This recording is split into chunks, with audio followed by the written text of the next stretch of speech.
நாடாளுமன்ற தேர்தல் நெருங்கி வரக்கூடிய இந்த சூழ்நிலையில பார்த்தீங்கன்னா, பாஜக ஒவ்வொரு நாளும் ஒவ்வொரு விஷயங்கள பண்ணிட்டு வராங்க.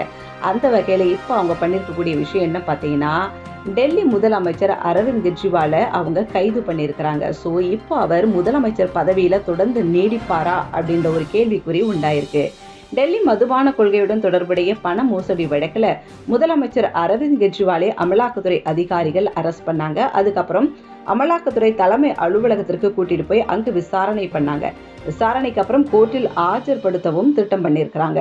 அப்போது அவரை காவலில் எடுத்து விசாரிப்பதற்கான மனு தாக்கல் செய்யப்படலாம் அப்படின்ட்டு சொல்லப்படுது.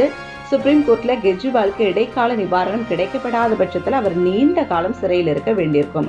அதனால அரசு நிர்வாகத்தை அவர் தொடர்ந்து நிர்வகிப்பாரா இல்லைன்னா பதவி விலகுவாரா அப்படின்ற ஒரு கேள்விக்குறி உண்டாயிருக்கு. இந்த நிலையில பாருங்களேன், அரவிந்த் கெஜ்ரிவால் முதல் மந்திரியா நீடிப்பாரு, அவர் சிறையில இருந்தபடியே வழக்கமான பணிகளை செய்வாரு அப்படின்ட்டு அந்த கட்சியோட 2ஆம் கட்ட தலைவரா கருதப்படக்கூடிய அதிஷி சொல்லியிருக்கிறாரு. சிறையிலிருந்தே முதல் மந்திரி தனது பதவிகளை தொடர்வதற்காக எந்த ஒரு சட்டமும் மாற்றி அமைக்கப்படல. அதனால அவர் அங்கிருந்தே எல்லா வேலையும் செய்யலாம்.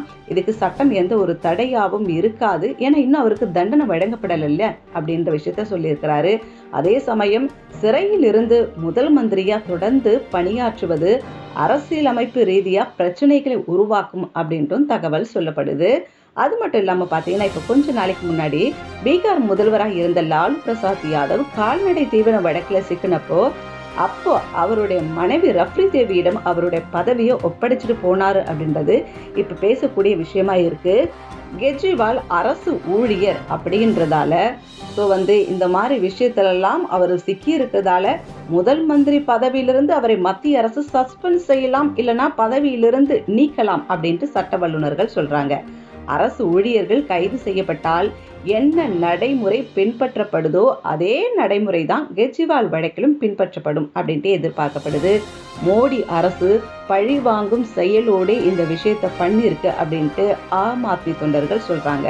ஆம் ஆத்மி தொண்டர்கள் மட்டும் இல்லைங்க, இந்த எலெக்ஷன் நெருங்கி வர நேரத்துல இவ்வளோ நாளா சும்மா இருந்துட்டு இது கிட்ட நெருங்கி வர நேரத்துல இந்த மாதிரியான வேலைகள்லாம் நடக்குது, இந்த மாதிரியான விஷயங்கள்லாம் செய்யப்படுது. உண்மையிலே பாஜகவின் தந்திரமா இருக்குமோ அப்படின்ற கேள்வி அவங்க தொண்டர்கள் மத்தியில மட்டும் இல்லை, எல்லா மக்கள் மத்தியிலும் இது நிலவிட்டு தான் வருது. ஸோ அவருடைய கேஸ் எப்படி போகுது, என்ன முடிவு வரப்போகுது அப்படின்றத இன்னும் கொஞ்ச நாள் நமக்கு தெரிஞ்சிடும். பார்க்கலாம்.